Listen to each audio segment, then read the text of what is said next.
I want a renaissance to shine a light with the We are at Whisk, and I am here with Michelle Buffardi, the author of Great Balls of Cheese. And today we're going to be talking about cheese balls, because it's kind of something that people might think is retro, but you are bringing a modern twist. So cheese balls are back. They shouldn't have ever gone away, perhaps. You could dress up a log of cheese that you can get at the grocery store. It's as simple as that. If you only have a few minutes, you can get just a log of goat cheese and roll it in some dried fruit and chopped nuts, some herbs. It can be as simple as that. It takes 5 minutes to make a fancier appetizer than just putting out some sliced cheese and crackers. Right.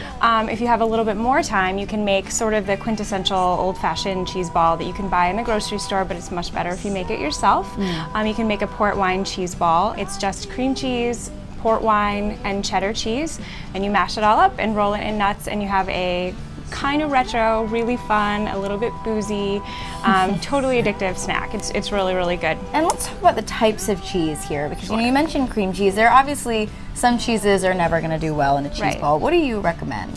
So cream cheese is the base for most of the recipes. It's really malleable and it's a pretty neutral base. And to that you usually add in whatever cheese you like. Hard cheeses are essential for cheese balls because they help it hold its shape. So what cheese ball are we making today? We're making kind of a fun one. Yeah, we're gonna make the owl on the cover. It's the cheesy owl, wise and cheesy owl.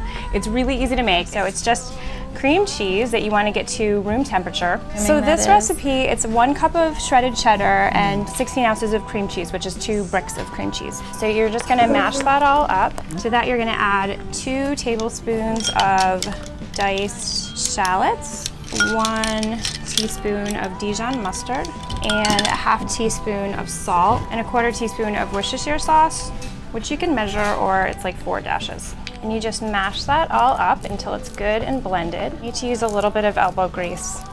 So you want to shape it into sort of a mass. Dump it onto some plastic wrap. You can wrap it up in the plastic wrap and then mold it there. For the owl, it's sort of like an egg shape.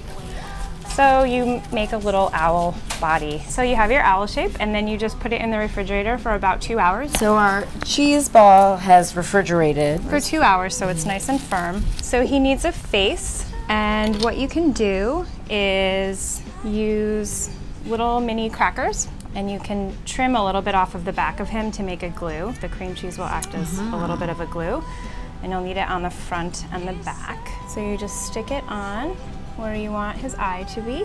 And if you slice an olive, you can buy olives sliced, or you can buy whole olives and slice them to give him some definition on more his realistic eyes. eye. And then for his beak, you just cut a carrot into kind of a pointy little beak shape. And then you can use the carrot to make some feet and just stick them on the bottom. And then this is the part that takes a little bit of time. So you just want to cover the whole owl in toasted slivered almonds, or these are sliced almonds, to look like feathers, but you want to leave his tummy white. So once you have him pretty well covered, he needs some ears, and I use corn chips. So you find the little ears and you just stick them in the top. That's it. That's so easy. And that's it. Yep. Wonderful. Well, thank you so much for teaching us not only how to make the owl, but for giving us advice on cheese balls. Thank you. And obviously, if you want to pick up the book, it's called Great Balls of Cheese. Thank you so much. Thank you.